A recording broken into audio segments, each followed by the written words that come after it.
Bonjour à tous.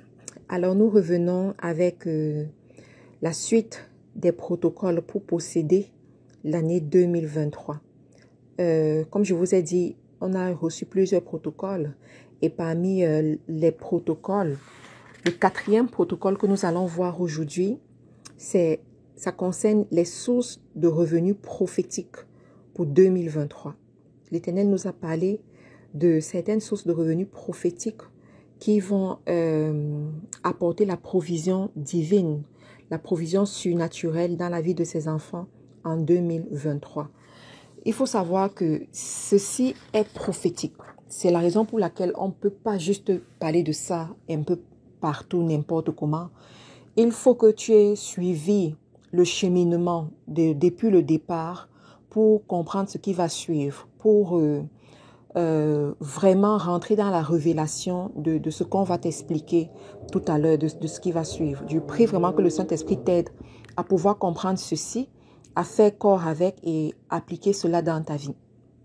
Alors, avant de rentrer dans l'énumération des sources de revenus prophétiques pour 2023, je veux d'abord t'expliquer que l'Éternel a ouvert mes yeux pour que je puisse comprendre certaines choses que je vais vous transmettre dans le livre de la Genèse, en ce qui concerne la sémence divine, en ce qui concerne la prospérité avec Dieu. Parce que pour que Dieu te rende prospère, il te donne d'abord une semence, quoi. Il commence d'abord par la semence. Donc, tu dois comprendre l'enseignement sur la semence. Il faut savoir que le livre de la Genèse, c'est le livre où toutes les vérités spirituelles se trouvent. Si une vérité spirituelle n'est pas énumérée dans le livre de la Genèse, elle n'est pas une vérité spirituelle tout simplement. Donc, toutes les vérités se trouvent d'abord, trouvent leur source dans le livre de la Genèse. Alors, dans le livre de la Genèse, effectivement, au chapitre 1, Genèse 1, verset 29, voici ce que Dieu dit. Il dit, voici, je vous donne pour vous en nourrir, toute plante portant sa sémence partout sur la terre, et tous les arbres fruitiers portant leur sémence. Voilà deux types de sémences que Dieu te donne. Deux types de sémences qu'il donne à tout le monde, qu'il donne à tous ses enfants, qui sont disponibles pour toi et que tu dois pouvoir comprendre. Alors, ces deux types de sémences, je vais t'expliquer pour que tu puisses comprendre parce que c'est très important pour toi pour cette année 2023. Le premier type de sémence, c'est le type de sémence qui vient des plantes, d'accord? Et le deuxième type de sémence, c'est le type de sémence qui vient des arbres fruitiers. Alors, quand on parle des sémences qui viennent des plantes, il faut que tu comprennes, c'est des choses comme le maïs, le haricot, la fève, le blé, les radis, les fraises, les carottes, les courgettes. Ce sont des plantes, généralement, ce ne sont pas des arbres. Ce sont généralement des simples plantes, d'accord? Ensuite, quand on parle des sémences qui viennent des arbres fruitiers, ça peut être les arbres fruitiers que nous connaissons tous, hein, le manguier, le prunier, le figuier, pour n'en citer que cela. Maintenant, qu'est-ce que tu dois comprendre? Quelle est la différence entre les deux types de sémences?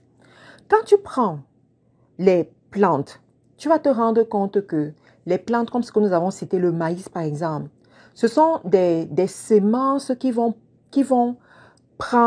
avoir un temps de pousse court. Et lorsque on les a exploitées, on doit les renouveler. D'accord? Je prends le cas du maïs, par exemple. Le temps de pousse du maïs est de 3 mois.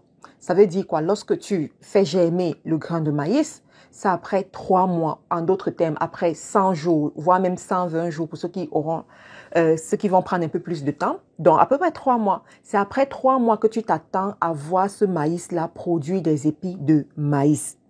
Dans le cas du haricot, par exemple, on te parle de 50 à 60 jours. C'est à peu près un mois et demi ou alors 2 mois. D'accord? Ce grain de maïs va te produire ce grain d'haricot va te produire d'autres grains d'haricots que tu peux exploiter. Cependant, dans le cas des arbres fruitiers, c'est complètement différent. Les arbres fruitiers, par contre, vont prendre beaucoup plus de temps de pousse. Le cas du manguier est très explicatif ici. Tu prends le cas du manguier, le manguier te prend 8 ans pour commencer à produire. 8 ans pour commencer à produire. Le prunier te prend 7 ans pour commencer à produire. Le figuier te prend entre 4 à 5 ans pour commencer à produire. Le pêcher, qui est l'arbre fruitier, qui a la croissance la plus rapide au monde, te prend entre 3 à 5 ans. Ça, c'est les scientifiques qui le disent. Ça, c'est l'arbre fruitier qui a le temps de pousse le plus rapide sur la planète Terre, entre 3 à 5 ans. Alors, tu vas te rendre compte que ces arbres fruitiers, une fois qu'ils ont commencé à porter du fruit, ils commencent, en fait, ça devient un cycle. Ça devient un cycle. Nous savons par exemple que les mangues vont produire pendant les vacances, pendant les grandes vacances, c'est-à-dire juin, juillet, août, il y aura la saison des mangues. Les mangues, ça revient. On n'a plus besoin de planter le manguier et attendre qu'il pousse et on récolte. Non, ça continue. Tiens-toi tranquille. Alors, ce manguier qui commence à produire du fruit selon sa saison, parce qu'il a déjà atteint sa maturité, ce manguier, les scientifiques te disent que ce manguier peut avoir un temps de vie de plus de 100 ans sur Terre. Un temps de vie de plus de 100 ans sur Terre. Ce qui est complètement différent du maïs, du haricot, de la fraise, des carottes, de la salade, de la fève, du blé, qui doivent être semés à chaque fois qu'on aura besoin que ça produise. Lorsque tu as fini de prendre tes épis de maïs, tu vas couper tu vas couper cette épi, tu vas couper cette branche-là, tu vas la couper et tu vas même des fois utiliser les feuilles de maïs, la tige de maïs pour pouvoir germer, faire la culture. En fait, ceux qui sont généralement au champ, les cultivateurs, vous comprenez ce que je suis en train de dire. Mais tu vas utiliser ça. Donc, il te faudra encore avoir une autre graine, une autre sémence de maïs que tu vas mettre sous la terre pour que ça puisse te porter, pour que ça puisse pousser et te porter d'autres épis de maïs. Par contre, le cas des arbres fruitiers, lorsqu'ils ont atteint leur croissance, ils te portent du fruit régulièrement selon la saison adéquate. Alors, qu'est-ce que Dieu nous enseigne ici par rapport aux finances, par rapport à l'argent, par rapport aux sources de revenus? Dieu te dit, il te donne 2 types de semences. Les semences de plantes il te donne les semences des plantes qui sont temporaires et limitées, et il te donne la sémence des arbres fruitiers qui sont répétitifs, mais qui prennent plus de temps pour pouvoir croître. Alors, il faut savoir qu'il y a des business que tu vas mettre sur pied qui one shot quoi, ça te donne l'argent, ça te donne l'argent et à chaque fois tu dois travailler pour que ça te donne encore, tu dois travailler pour que ça te donne encore. Mais il y a d'autres business que tu vas mettre sur pied. Ça va prendre du temps. Ça va prendre du temps pour prendre forme. Ça va prendre du temps pour être établi, pour avoir la notoriété qu'il faut. Ça va prendre un peu de temps. Mais une fois que ça prend la croissance nécessaire, c'est parti. C'est parti. Les gens qui sont dans l'immobilier, par exemple, vous comprenez ce que je suis en train de dire. Les gens qui ont déjà acheté un bien immobilier, que ce soit une parcelle, que ce soit une maison, qui ont déjà construit, vous comprenez ce que je suis en train de dire. Donc, voilà les 2 types de semences que tu dois avoir pour ton année 2023. J'espère que cette partie est comprise. Ensuite, Dieu nous a montré les sources de revenus prophétiques pour 2023. Je dois vous dire que ces sources de revenus prophétiques pour 2023 ont été énumérées par notre Père spirituel, par mon Père spirituel que je suis depuis plus de 6 ans aujourd'hui et qui, chaque année, il nous donne des directives, il nous dit voilà. Donc cette année, il a pris la peine d'énumérer. Moi-même, je suis rentrée dans la prière parce que quand j'écoute quelque chose, je ne fais pas juste écouter. Je vais prier et je vais faire les recherches par rapport à ça.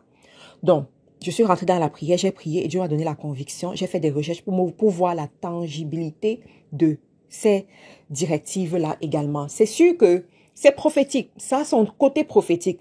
Mais nous sommes, voilà, Dieu nous a aussi donné l'intelligence pour pouvoir faire des recherches. Alors, quelles sont ces différentes sources de revenus? Il y en a 5. J'ai énuméré 5 à vous donner ici. Lorsqu'on fera les enseignements dans le Zoom, on pourra rentrer dans plus de détails. Mais malheureusement, les audios ne peuvent pas être très longs. Voilà. Donc, dans les enseignements, dans les Zooms, on pourra revenir, s'il y a des questions, revenir sur plus de détails. Alors, voici les 5 sources de revenus. Voilà.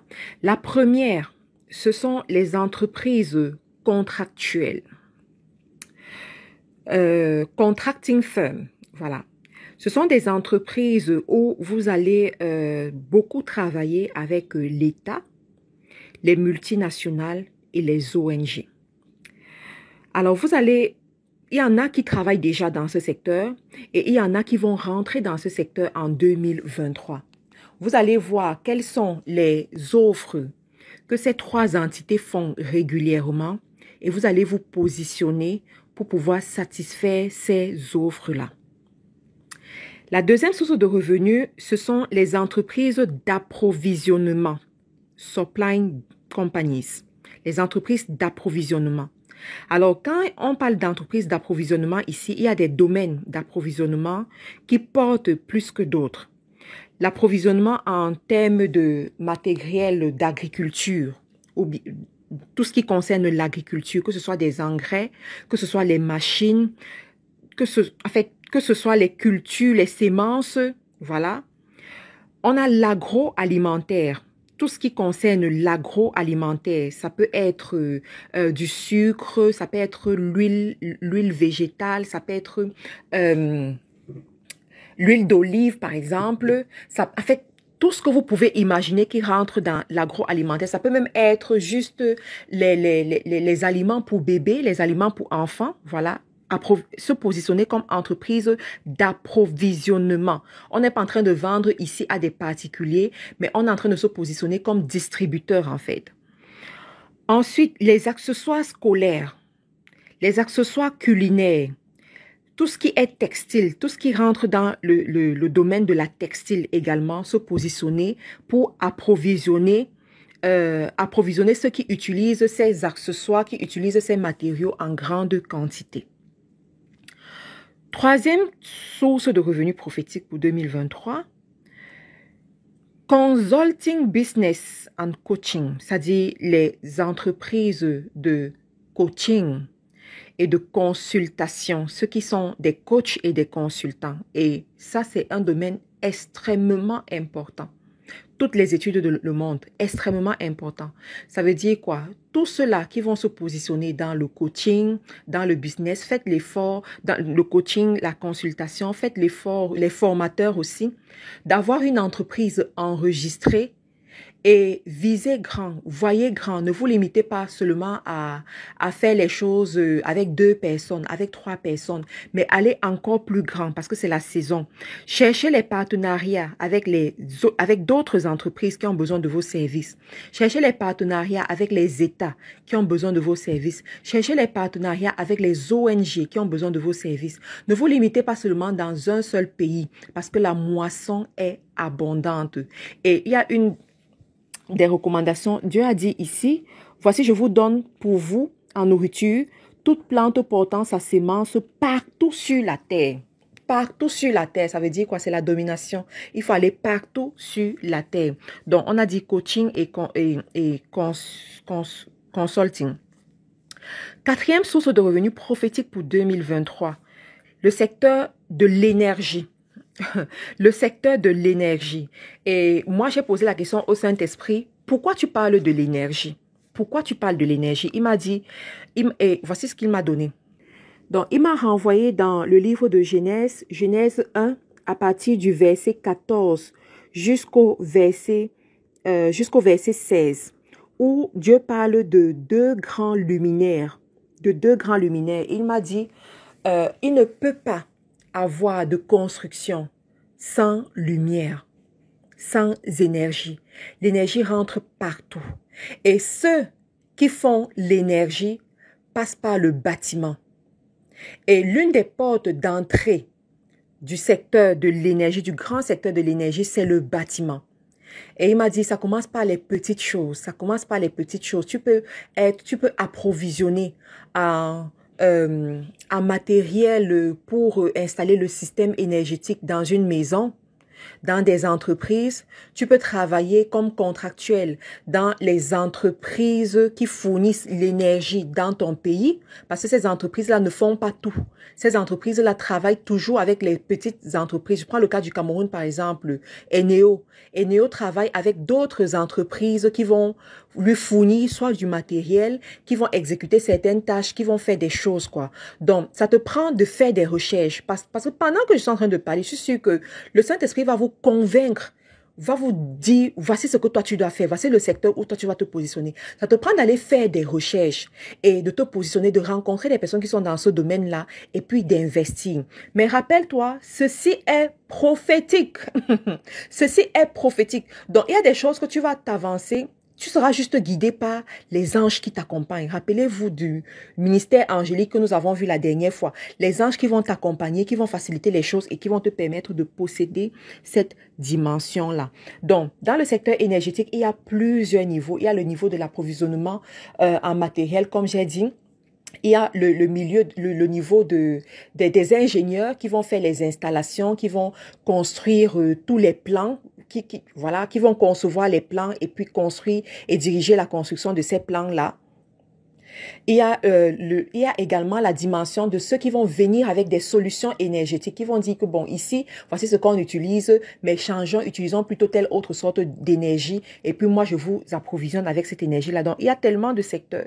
Et comme j'ai dit, l'une des portes d'entrée, c'est le bâtiment. C'est le secteur, c'est le bâtiment. Donc, il faut aller voir dans le bâtiment, qu'est-ce qu'il y a et se positionner à ce niveau-là. Il y en a parmi vous, vous avez la capacité d'être des bons gestionnaires. Même juste avec ta capacité d'être gestionnaire, tu peux te positionner à ce niveau-là. Rappelle-toi que la Bible te dit, l'homme fidèle qui le trouvera. L'homme fidèle qui le trouvera, l'homme fidèle dans les affaires, qui le trouvera, l'homme fidèle pour gérer les activités du riche, qui le trouvera. Donc, si tu es trouvé bon gestionnaire et fidèle, ça peut être une porte d'entrée pour toi pour entrer dans ce secteur. Rappelle-toi, ceci est prophétique. Cinquième source de revenus prophétiques pour 2023, Internet, digital marketing, construction des sites web, des applications, tout le système Internet, d'accord? Tout le système Internet. Il faut savoir qu'aujourd'hui, avec Internet, on peut faire beaucoup de choses. Il y a la communication, il y a le secteur de la communication, il y a les entreprises de communication qui passent par Internet, de marketing digital qui passe par Internet, de conception des sites web, des applications qui passent par Internet. Il y a des entreprises de sécurité aussi, voilà, de sécurité informatique, de sécurité des données et tout, qui vont passer par Internet, mais vraiment tout le langage lexical d'Internet que tu peux imaginer en termes en termes de débouchés que tu peux imaginer, tout cela est approuvé par le Saint-Esprit pour 2023. Donc voilà les 5 sources de revenus que j'ai que j'ai voulu partager ici avec vous. Il faut savoir que Dieu nous dit que dans cette saison, nous rentrons dans la saison des 7 ans, d'accord? Dans la saison des 7 ans, la période des 7 ans, le cycle de 7 ans. 7 ans pour bâtir sa prospérité, une prospérité ferme, une prospérité mature, une prospérité qui ne chancelle pas. Et quand tu rentres effectivement voir ce que Dieu nous a dit par rapport au type de sémence, tu vois que il y a la sémence qui vient des arbres fruitiers. Ça prend du temps. Ça prend 8 ans, ça prend 7 ans, d'accord? Donc, Dieu nous dit aussi que c'est une période où nous allons poursuivre, nous allons dépasser et nous allons regagner tout. They will pursue, they will overtake and they will recover all. Donc, voilà, nous allons regagner tout. Voilà, c'est la période aussi où nous allons dans le règne de overflow, du plus qu'assez. D'accord? Donc, je prie vraiment que le Saint-Esprit nous aide à comprendre tout ceci, à garder ceci et à appliquer dans nos vies. Je sais une chose, année après année, c'est que quand Dieu donne sa parole, quand tu t'alignes à cette parole-là, tu récoltes au centuple, tu récoltes énormément et puis tu vois la différence. Nous avons la chance d'écouter ce genre de choses. Nous avons la chance d'avoir cette direction parce que l'une des choses qui manque beaucoup aux adultes, c'est la direction. Mais une fois que tu as la direction, même si tu es bête mais discipliné, tu vas y arriver. Je répète, une fois que tu as la direction, même si tu es bête, mais discipliné, tu vas y arriver et tu vas réussir. Tu seras parmi les gens qui ont réussi et les personnes vers qui on se tourne pour être inspiré. Donc, je prie que le Saint-Esprit soit avec toi, qu'il t'aide à comprendre ces choses sensibles, à les appliquer et que les anges soient avec toi, que les légions d'anges t'accompagnent durant cette année pour que tu puisses effectivement poursuivre, dépasser et regagner tout financièrement et expérimenter effectivement la prospérité selon Dieu, la prospérité à tous égards selon Dieu. Voilà, donc n'oublie pas que c'est l'année où tu dois posséder tes possessions, surtout sur le plan financier. Tu dois posséder tes possessions. Dieu a disposé toutes choses pour te favoriser, pour t'aider à posséder, pour t'aider à avoir et pour t'aider aussi à être la main tendue pour d'autres personnes. Donc, n'oublie pas que tu es la prunelle des yeux de l'Éternel, qu'il a un grand prix pour toi et qu'il veut vraiment t'utiliser durant cette saison. On se retrouve demain pour le dernier protocole, parce que nous avons 5 protocoles. On se retrouve demain pour le dernier protocole et nous continuons avec nos 12 jours de jeûne et de déclaration ou bien de proclamation tous les matins à partir de 5 heures de Paris. Que Dieu vous bénisse.